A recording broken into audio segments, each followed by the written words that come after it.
क्या मान रहे हैं, क्या वजह है?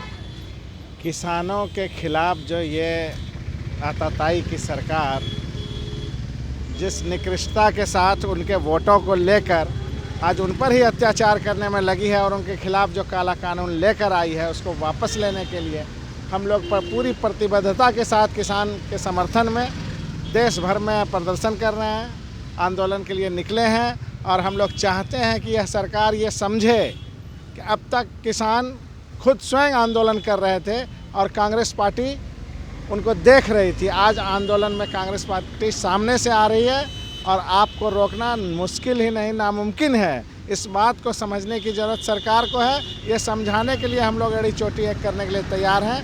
हर हाल में हर कीमत पे राहुल जी के नेतृत्व में इस काले कानून को वापस करवा के ही कांग्रेस रुकेगी। आज बिहार में क्राइम का ग्राफ बढ़ चुका है सर, इसके बारे में क्या? क्राइम के ग्राफ का किस्सा कुछ ऐसा है कि नित्यानंद राय जी होम मिनिस्टर हैं, वो कहते हैं कि मॉनिटरिंग मुख्यमंत्री स्वयं कर रहे हैं। मुख्यमंत्री कहते हैं, फिर जो सुशील मोदी आते हैं वो कहते हैं, इनके जितने मिनिस्टर्स हैं वो ना जाने क्यों बयानबाजी कर पर्दापोशी कर रहे हैं। क्यों जो है हत्यारे सामने नहीं आ रहे। कानून व्यवस्था पूरी तरह उनके हाथ में। अभी आपने देखा किस तरह से आंदोलनकारियों को पुलिस ने जबरन रोक दिया। इसके लिए पुलिसिंग है। हेलमेट पहन के नहीं आते हैं उनके लिए पुलिसिंग है। जो बेल्ट नहीं लगाते हैं उनके लिए पुलिसिंग है। और ये हत्यारे को पकड़े जाने के लिए पुलिसिंग नहीं है। ये कैसी सरकार है, इस बात को समझने समझाने की आवश्यकता नहीं है। ये सत्ता में आई भी इसी भरोसे है और ऐसे ही दंभ के साथ ये सत्ता में रहकर शासन करना चाहती है।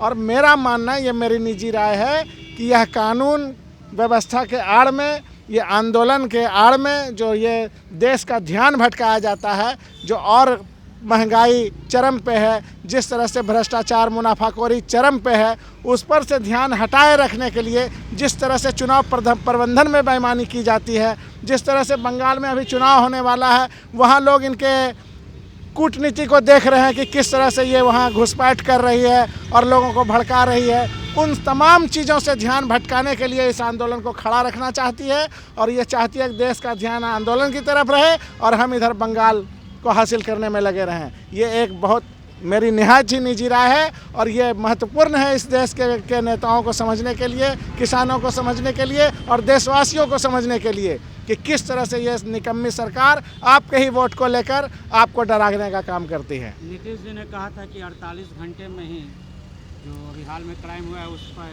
जो भी किया है काम। आप संवाददाता सम्मेलन में थे या नहीं पता नहीं। अभी नीतीश जी ने बड़ा झाड़ा है कि आप जाकर दूसरे से पूछिए। तो अगर आप उनको सुने हैं तो फिर हमको बताने की क्या आवश्यकता है कि वो क्या कहना चाहते हैं। ये तो बिफर जाते हैं पूछने पर। आप सृजन घोटाले में भी पूछेंगे तो बिफर जाएंगे, शेल्टर घोटाले में पूछेंगे तो बिफर जाएंगे। आखिर क्यों वो शासन में हैं, मुख्यमंत्री बने हुए क्यों हैं इस एनडीए सरकार के साथ, जिसके लिए डीएनए भेजा गया बिहार का कितने लाखों लोगों का टेस्ट कराने के लिए, उसके साथ सरकार में हैं क्यों, ये पूछने पर भी बिखर जाएंगे। बहुत मामूली सा सवाल है। बिफरने के लिए उनके पास कोई और उपाय नहीं है बिफरने के अलावा, क्योंकि वो करने में किंग कर्तव्य विमूढ़ हैं।